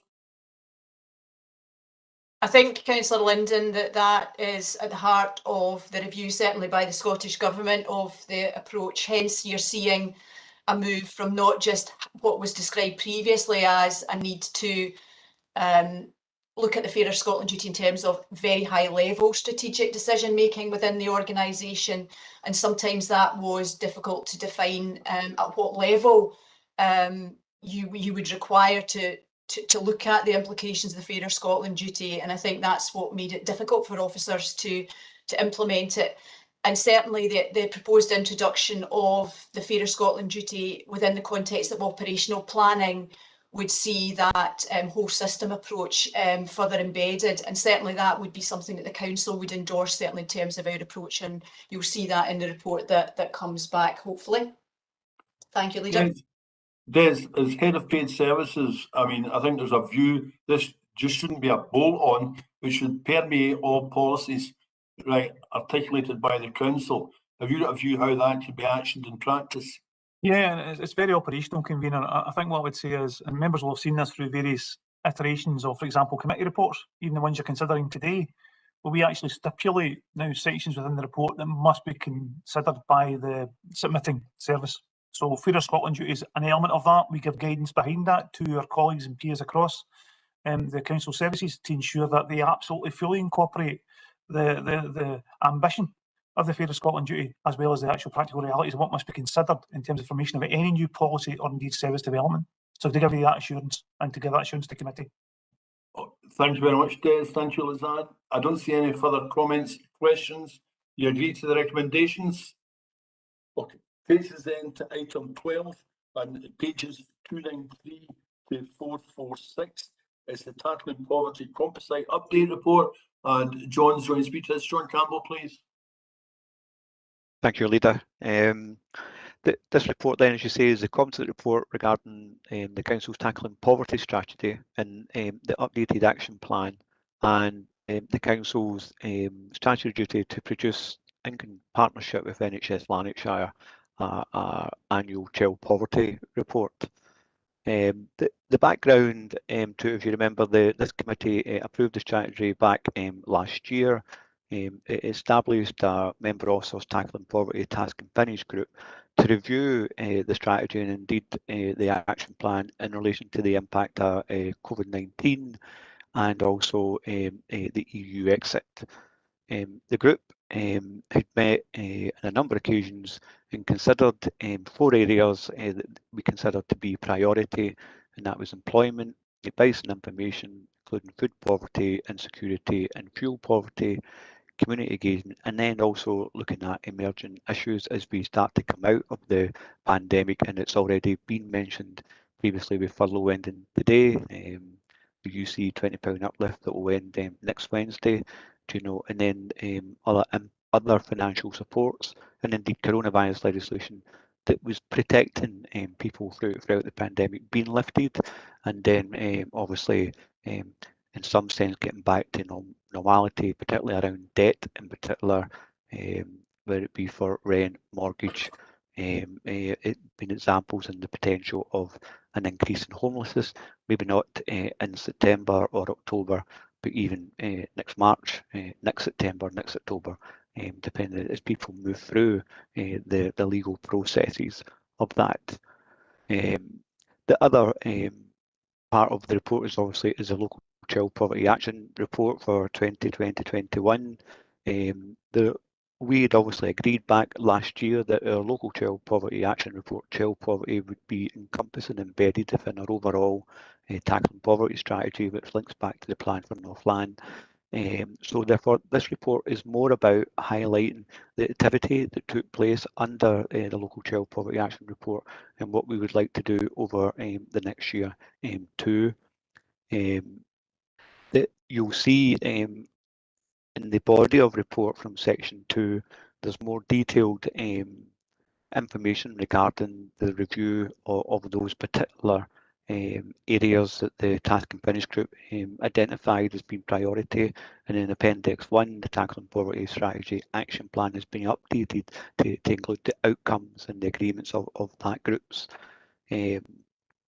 The other part of the report that is included is just again a briefing and a reminder of the use of the COVID monies, and particularly in tackling financial insecurity and the hardship fund. Again, this is for the committee to give a background of how that money was used. Some members would have seen that already anyway via different groups and different committees.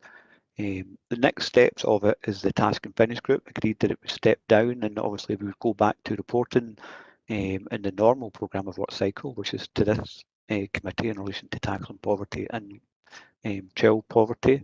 It would like to come back twice a year just to get an update, and that would be in line again with this committee's cycle, which is part of the programme to work reporting and monitoring programme anyway. And then in relation to the local child poverty action report, again, the report indicates, that our highlights what we have done last year and what we'd like to do this year. More case studies in this local child poverty action report, because it felt it was important that people seen it from the start to the end and what the outcomes that we can achieve.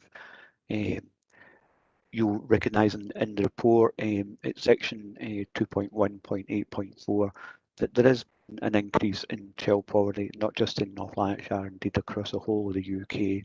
In North Lanarkshire, it's an increase of 2.6, and we put in some other reference: South Lanarkshire 1.5, Glasgow 5.1, and West Lothian 3.3. And there is no doubt that without the work of the council and its partners in the last few years, that could easily have been higher. Do you know, and I think that's important to say that, and that try to capture that at 2.1, 0.8, 0.9. Do you know that whilst that has been child poverty has increased, you know that the council and its partners, you know, we have since 2011, you know, generated over 312 million pounds worth of additional benefits for people, and I think, you know, we have to realise and recognise that if we hadn't done that, then the increase for child poverty could have been higher. Because it is a joint report with NHS Lanarkshire, their board yesterday endorsed the local child poverty action report, not our updated action plan for our tackling poverty strategy, because that's for us to do. And then really, I think that would be me, other than obviously just the recommendations within the report. Happy to take any questions. Thanks very much, John, for your comments. 2 names on the chat bar so far. Frank first, Frank McNally, please. Thanks very much, Chair. Just a few comments, really, just to reinforce in many respects what John said there. And Des, I think at the start of this meeting, covered it very well about the scale of the challenge that people in our communities are going to be facing in the coming months. But really, it was just to pay tribute to all the members of the Task and Finish group.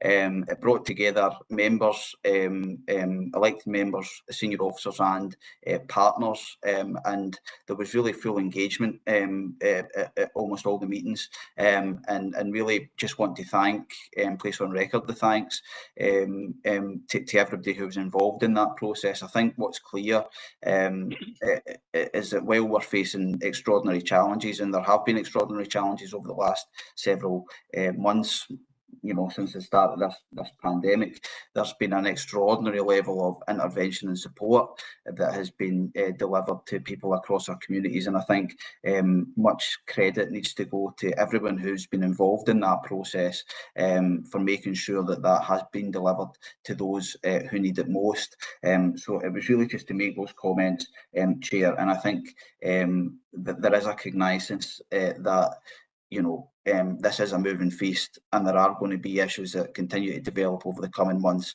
And I think we have to be prepared, as we always are, to intervene and support those families and people that need us the most. Thanks very much. Thanks very much, Frank. Another indication of positive collaborative work. Well done to all involved. Next, Bob Burrows, please. Convener, I'm like Frank, I don't have a question, but I've got some comments if you don't mind. We have a 153-page report showing important details about tackling poverty, and I would imagine that all councillors, irrespective of their political colours, would want to assist to reduce poverty within our communities. I need to say I'm proud of the work we've done in North Lanarkshire. John Campbell just explained there about the money gained and whatever.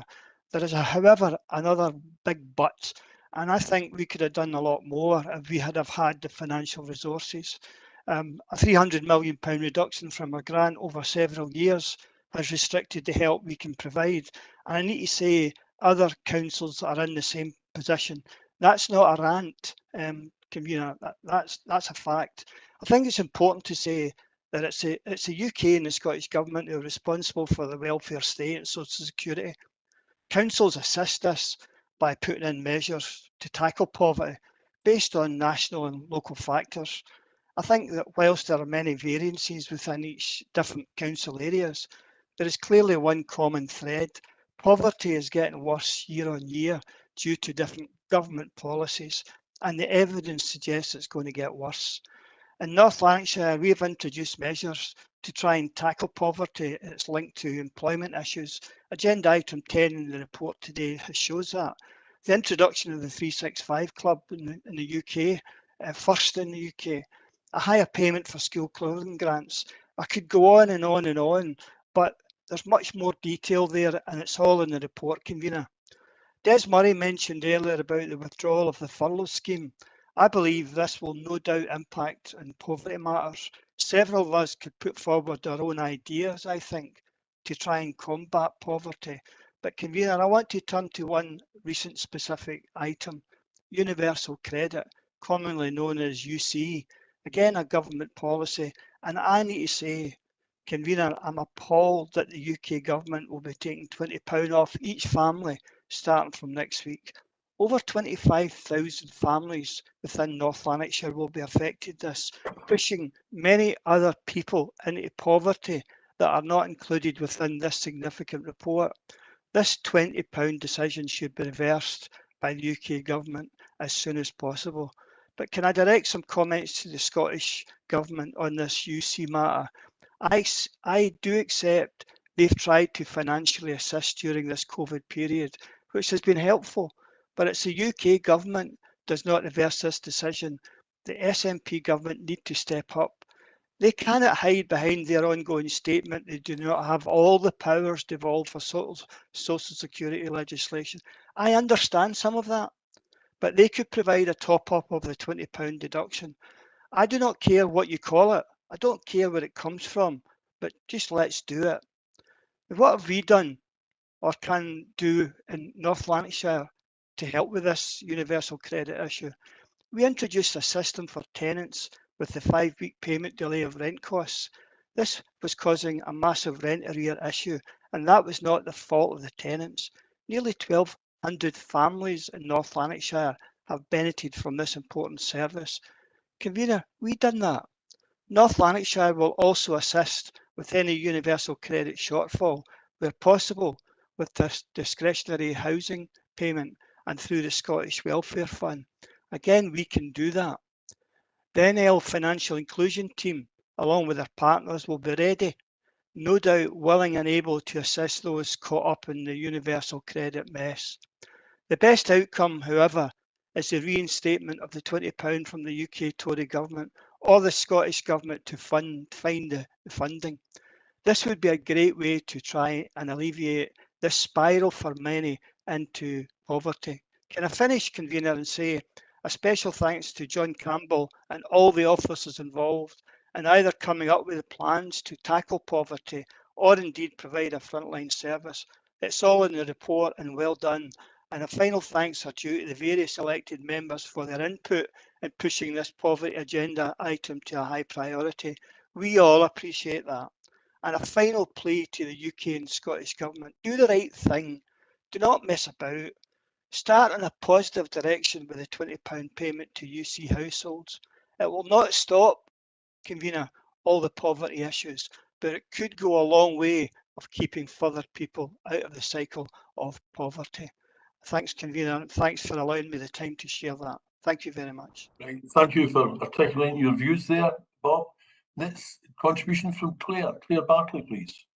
Thanks, Leader. I'd like to reiterate from what Frank said and a lot of what Bob said. Obviously, I've got comments on some of it. I just find it's terrifying when you look at the numbers, as Bob said, of the people that we have in our communities who are going to be so adversely affected by the universal credit being reduced by £20. And I think it's a testament to the John Campbell and his team of exactly what they've been doing and what they're continuing to do to help the people in our communities.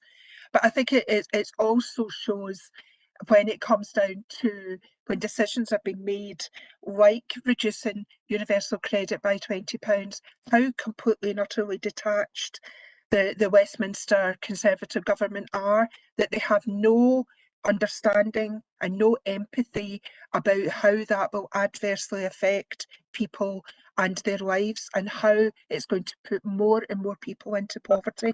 But again, just to reiterate that the work that is being done in North Lanarkshire through Club 365, everything that is being done is absolutely superb.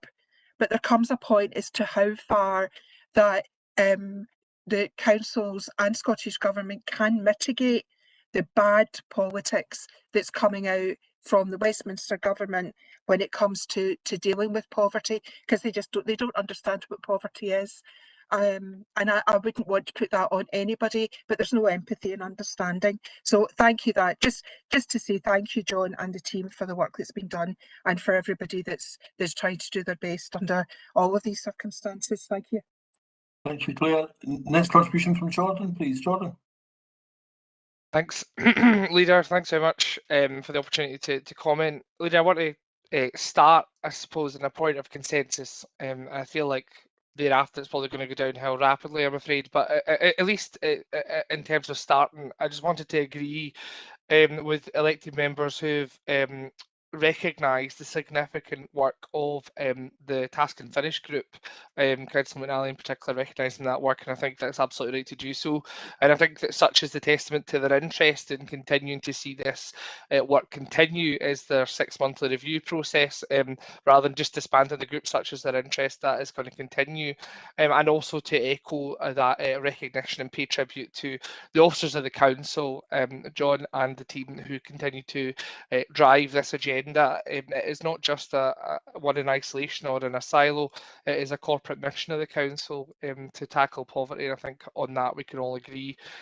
As I said, Convener, that's where the consensus is probably going to end, I'm afraid, because I do have to come back to Councillor Burrows' comments.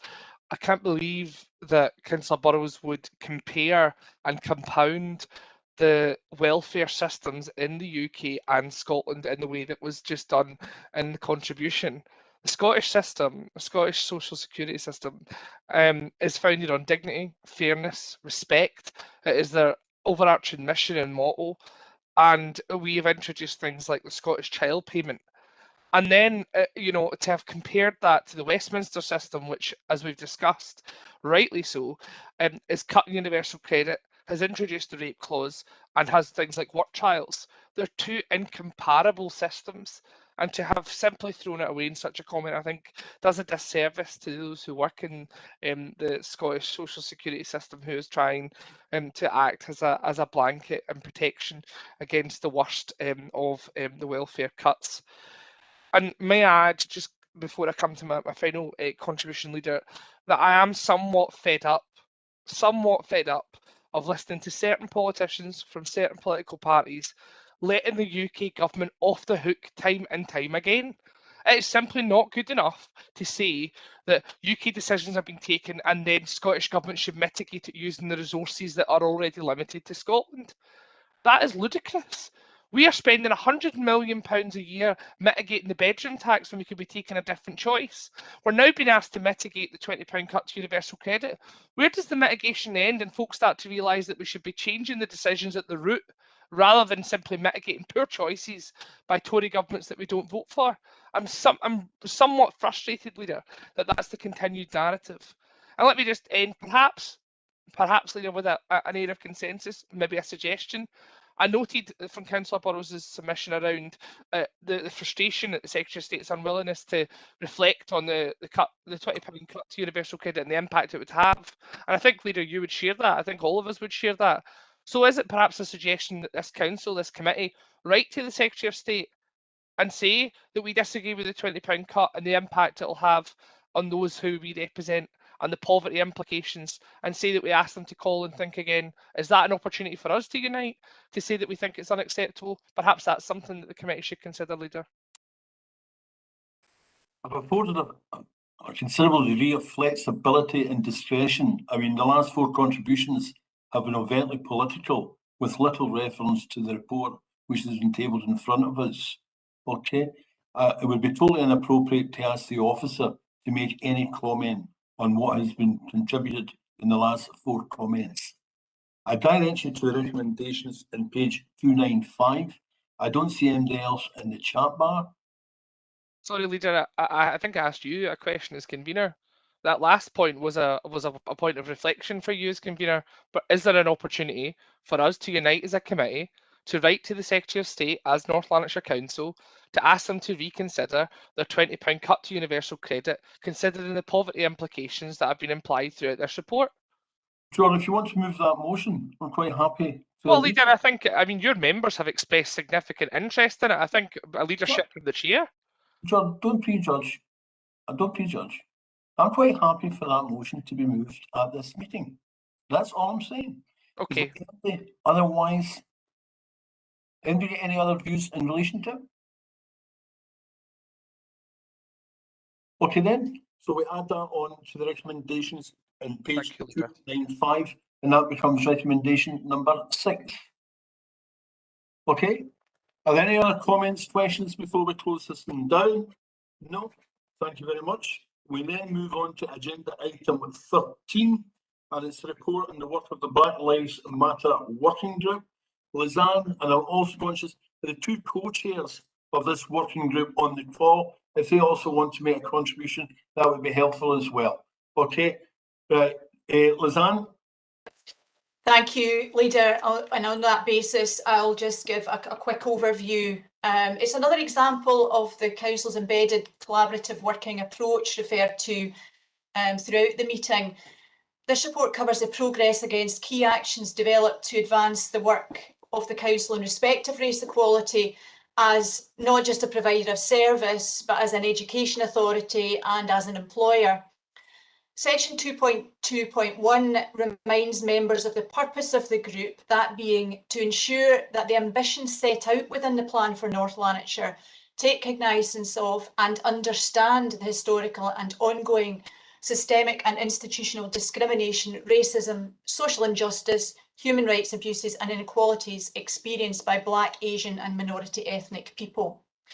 The initial action plan that is attached as Appendix 1 to this report focuses on the following key areas of consideration by the group: the interpretation of the Council's historic links with the transatlantic slave trade, the education curriculum, the Council as an employer, community engagement and empowerment, promoting the work of the group within the organisation and externally, and hearing input from people with lived experience and acknowledged experts in the field of race equality. At the meeting of the group yesterday, it was agreed to add a further work stream which will look at baseline data and related analysis, which is crucial to our ongoing approach to improvement actions and to monitor progress. And it's data that is both qualitative and quantitative and reflects the voices of our communities. Key aspects of the work today are summarised in section 2.2 with, as I've said earlier, the full report provided in Appendix 1. It's been agreed by the group that it will conclude its business by the end of the calendar year with a final report on its findings being considered during Cycle 1 in 2022. Thank you, Leader. Okay, the 2 co-chairs want to make a contribution at this stage before I invite anyone else. Councillor Kelly has come on the chat bar. Councillor Kelly, please, as a co-chair. Thanks, Convener. And I do think this is an example of where there was absolute cross-party support, including independent council support for the measures that were taken, and I think we should all, it's a good example of good working together in such an important issue. But also, I think, thanks to the contribution we had from people like Sir Jeff Palmer, who really helped in his session guide us into the right direction of travel, and using his experience, his wide experience, made sure that the recommendations we were making were appropriate and the right recommendations to take action around racism. And actually, I think Lizanne's kind of covered the key points about this. As you can see from the appendix, the number of actions that we are taking is credit to the work of the group, and also will hopefully help improve people's lives in the Black and ethnic minority communities in North Lanarkshire, which is what we were trying to achieve. And I think part of it, as we did with the Tackling Poverty group, we have to make sure this isn't, when we end the group, that we continue to put this at the heart of all the work the council does, so that we are an open and welcoming council and an open and welcoming area in North Lanarkshire. And because the reality is there's many people, many residents in North Lanarkshire suffer racism and inequality on a daily basis, and that's something we want to do when we can to stop. So thank you, Convener. Thanks very much, Paul. Jordan, you wanted in next, please, from the chat bar. Thanks, Leader. Just a comment and a question. I just wanted to echo the comments from Councillor Kelly, and actually thank Councillor Kelly for the approach he undertook at the beginning of the establishment of this group in terms of that collegiate cross-party working and reaching out across the aisle on something that is incredibly important. So thanks on a personal level to Paul for that. And I think that has underpinned good working relations right across the board on what is ultimately a very important issue for the council and indeed for society. and I look forward to welcoming the report. It is on that my question remains, Leader. Just a clarity, really, very briefly. It says that Cycle 1 2022 will be when we see the final report. Elected members from my group are particularly keen to know whether or not that is before the election or after the election, because they're keen to see it delivered in this term, such as the spirit of working together. Hopefully in this term of the administration. Okay, John? Okay, next on the chat bar, Danish Ashraf. Danish, please.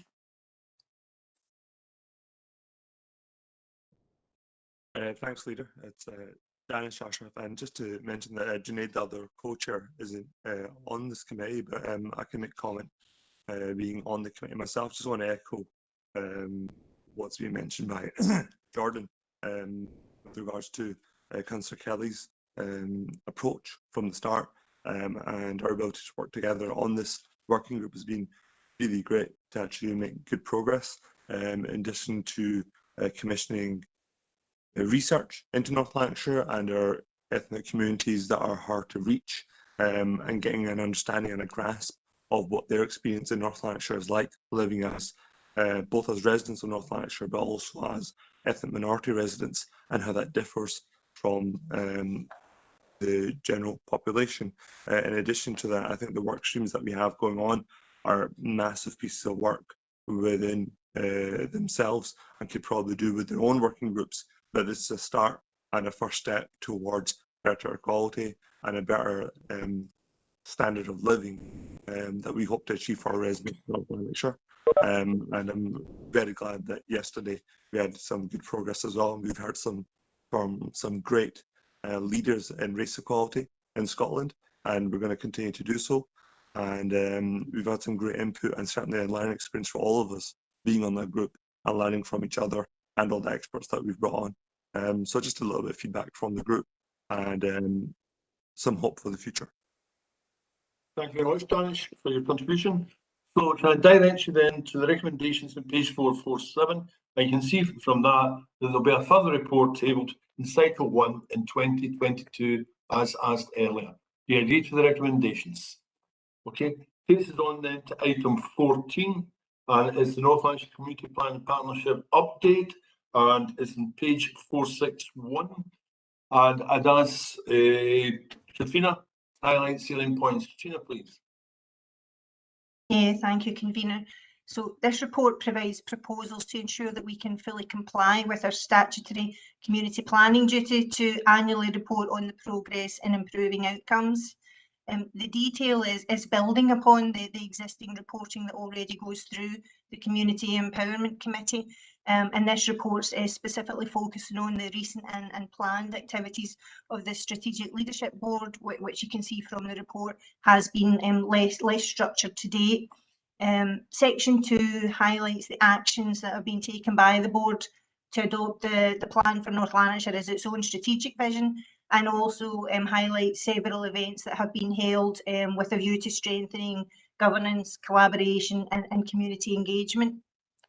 Appendix 1 summarises some of the key areas of progress that the board has looked at over last year, including things like the Tackling Poverty strategy, and paragraphs 214 to 216 describe how the Strategic Leadership Board plans to use collaboration and co-production to finalise their programme of work for next year, and we are expecting that will include references to items such as things like the town action plans that Robert highlighted earlier on when he was presenting the Police Division report.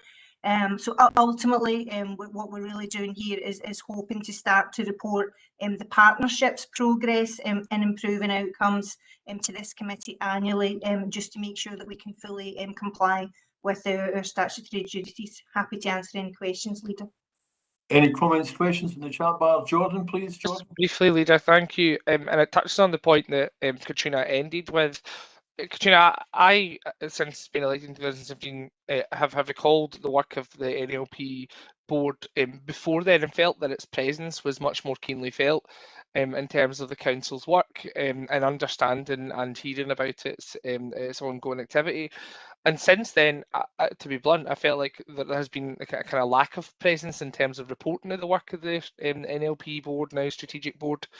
And I wondered, in reference particularly to section 2.16, whether the board genuinely considers that an annual report to the council through committee is appropriate in terms of frequency of reporting structures. I mean, the activity that's ongoing is significant, broad, and as you'll see from section 2.9 for members' benefit, covers key significant strategic priorities for the council. What consideration did the board give to the reporting frequency to the council, and in particular to the Policy and Strategy Committee in terms of increasing the frequency of updates from their work programme? Katrina, please. Yeah, thanks, Councillor Linden. So the report does try to highlight the reasons for why, as you say, there has been that less structured and detailed reporting over the last sort of year and a half. But the board, there's been significant events, as I've tried to highlight, to corral basically the amount of activity that's underway and make sure that all of the partners are coming together. The most recent event, which is just touched on there in the report, was in August, and it was, so the agenda was really trying to say, how can the different management teams of the agencies better come together to plan their resources, make sure we've got the right representation at community boards, and it's all about collectively getting that responsibility and accountability, which is the point I think you were making. So what they're doing at the moment is focusing on three things. The operation, how can the partners ensure that the community boards are working together effectively? About the planning and the responses again, how can the management teams actually start to plan that activity and make sure that the delivery is appropriate? And then the oversight, which is the question you were actually asking me. So they're still developing that. How can the partner agencies individually and collectively make sure that they're taking the governance reporting back through their boards? So at the moment, based on the fact that they're still developing that, then in my role, we're proposing at least annual reporting, but absolutely happy as it starts to get further developed, Councillor Linden, to assess whether that actually should be more frequent. And again, happy to bring a follow-up report on that, given that it was only in the very end of August that we actually looked at that detail. So happy to do that at a future cycle. Absolutely, Katrina. I think there's a school of thought which says that the reporting frequency should not just be a year, but more than a year. So let us look at that as well. Okay. Any further comments, questions? Direction to page 461 and the 4 recommendations there. Okay. As I said earlier, before we go on to the next item on the agenda, a direction to the additional report which was sent out by Leslie on Tuesday afternoon. Is the Energy Efficiency Scotland scheme, the one that we used to call the HEAPS scheme, and the report has been tabled, and Cameron Barr will speak to the report. Cameron, please. Thanks, Leader. This report provides an update on what was formerly the HEAPS ABS programme, now the EES ABS programme, the activity to date. Historically, the Council has got a fantastic track record of delivering on this programme without any kind of contribution from owners. However, it did become apparent a couple of years ago that the risk around being able to continue on that front in terms of no contribution from owners was becoming more apparent. And in 2019, we highlighted this risk to the Communities and Housing Committee, that the risk due to increased costs may be apparent. However, unfortunately, due to external factors which are completely out with the Council's control, that risk has been accelerated. The key risks that have been accelerated are in relation to increased material costs just as a result of recently tendered contracts, the introduction of PAS 2035, which is a new legislative requirement around energy efficiency measures, and the Scottish Government's entrenched position almost, where they're not willing to increase the level of cap, if you like, that we can contribute towards the HEAPS funding. So we did ask them if we went and asked them not so much if we could get additional monies, but moreover, if that cap could be increased in terms of investment per property, but that approach wasn't accepted. So we're now at the point where we have to actually ask owner occupiers to contribute towards the level of works that's going to be asked through the HEAPS ABS programme. The risk to that, if owners aren't in the position or the ability to be able to kind of contribute to that, then the risk to the spending of the HEAPS ABS allocation for this year and beyond is at risk. So the purpose of today's report is for the committee to note that risk, and also for the convener of housing and regeneration to raise the implications of this report with COSLA to find out if this is just peculiar to the council or if it's a more wider kind of national issue. I'm happy to answer any questions on that. Jordan, you want to come in first, please? Yep, thanks, Leader. I mean, I just seeking clarity. I think I may have misheard, but did the officer refer to the Scottish Government being entrenched a minute ago? And if so, could I just understand a wee bit more about that position, and in particular to ask if the officer's aware if the convener of the committee, and I know the convener's here, so if the convener wishes to address it, then entirely appropriate, it has taken it up with at ministerial level, if that is the position and it's unacceptable to the authority. Can I ask Heather to comment first? Thanks very much, Leader. Jordan, thanks very much for your question. And it's certainly my I would like to move today an additional recommendation that I write to the ministers. I thank the leader for including this in the agenda, because this was raised very recently with me, and I think it was imperative that, because we were going to be reaching out to constituents, that elected members were brought up to speed on it. And the implication for this are so important. We've got a shared ambition for net zero, and we need to do all that we can to collaboratively work together in this. And I think the government is set out at its stall, and I think there's a real opportunity. We may well be one of the first authorities, if not the first authority, to be confronted by this challenge. So it's incumbent on us to find out what the position is with other councils, but also highlight it to government, to give them our insight, to enable them to reflect and review the resource that they've put into it, so that we can maximise the opportunity for owner-occupiers in North Lanarkshire, homeowners in North Lanarkshire, to take up this, indeed homeowners across Scotland. So I'll certainly be moving that as an additional recommendation to be do that. But I wanted to make sure that the elected members had sight of this, and I think it is relevant that it's an elected member that raises that, rather than an officer who tasks an elected member to write in behalf. And indeed, if the leader would like to write instead of me, I'm relaxed about that, as long as we articulate the challenge in North Lanarkshire. But I'll formally move that later, Leader, as is appropriate. Okay, does that answer your question, Jordan? Indeed, thanks, Leader. Okay. Claire, please. Okay, thanks, Leader. I think this is a hugely important report that's came forward. I was lucky enough to benefit in my flat from work that was done through the HEAPS, and what a difference it made. I think it's really, really important, as both Heather and Jordan have said, that we look at this whole situation, because the idea of this is to alleviate fuel poverty, and people who are going to be in fuel poverty are going to be, on the whole, folk that are going to be least able to afford to have high contributions without the what's came forward in this report.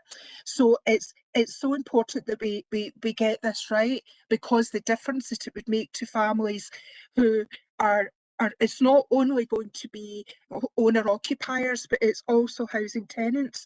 Because if you have a block of flats, which I'm preaching to the converted here, where that it could be that it's mixed tenancy, that it means that if an owner-occupier doesn't agree to the work being done, then the work can't be done in that block of flats, and that means that the tenants are going to be losing out. So I think that the work that has been done throughout North Lanarkshire using the HEAPS initiative has been absolutely fantastic, and we want it to continue, and to continue in the best possible way forward. So yes, I agree with Heather. I think that I would agree with her recommendation, because I think it's important that the knowledge that we have in North Lanarkshire of how the system works is conveyed correctly to the appropriate minister, and I hope that we can get that decision looked at again. Thank you.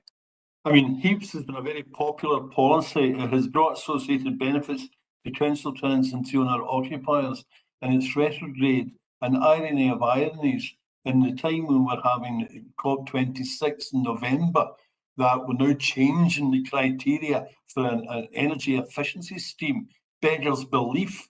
I cannot believe that the Scottish Government have brought this forward, because the end result will be that a number of owner occupiers will not be in a position to participate, and as you rightly highlight, Claire, that will adversely impact neighbouring tenants. It's sad that we're looking at this today, and on the basis of that, that's why I thought it was of urgent business, and I would table it as an urgent item. Okay, next, Councillor Paul Kelly. Thanks, Convener. And absolute echo you just said there, and other contributions, and I think we're all committed to net zero, and COP26 makes it even more just important to highlight these issues. But I think the point is that, you know, the reality is, if we go ahead with this without contacting Scottish Government and COSLA, etc., residents won't be able to afford the work because it's too much. But I suppose my question to Cameron is, I mean, I'm looking at this thinking, as North Lanarkshire Council, the work we've done, we're actually maybe ahead of other local authorities in terms of this is, we're almost a victim of our own success here. We've probably seemed to have gone ahead and done more work than other local authorities, I'm guessing. It's just, is that the situation? That's highlighted in the report, but Cameron, do you want to come in and highlight, because clearly you've been involved in this for a number of years now? Yeah, absolutely. We've been very successful. We are almost at the victims of our success because of the lack of kind of contribution requirements needed to date. I think the external factors has kind of probably brought this to a point. But yes, you know, historically, where other kind of local authorities didn't have the ability to kind of spend heaps money, we actually took the kind of residual from them and, you know, managed to get some more spend through that. So yes, we've been absolutely critical to the kind of delivery of the HEAPS programme historically in past years. Okay, Willie Goldie next. Thanks, Convener. Just in the carbon champion role of that, I think it's imperative that we use all facilities, including writing to the Scottish Government of that, to try and improve the situation. Because if we're going to be serious about carbon reduction, this is one of the major points. Not only that, but the fuel poverty aspects of it as well. So I would encourage that we do all we can to kind of write and try and get something rolled out better than what we have just now. Okay, taking up the request from Heather, I mean, it would be my intention to write to the Scottish Government. It might be helpful if the leaders of the Conservative group and the SNP group also were joint signatories to that letter. Would that meet with the approval of the committee?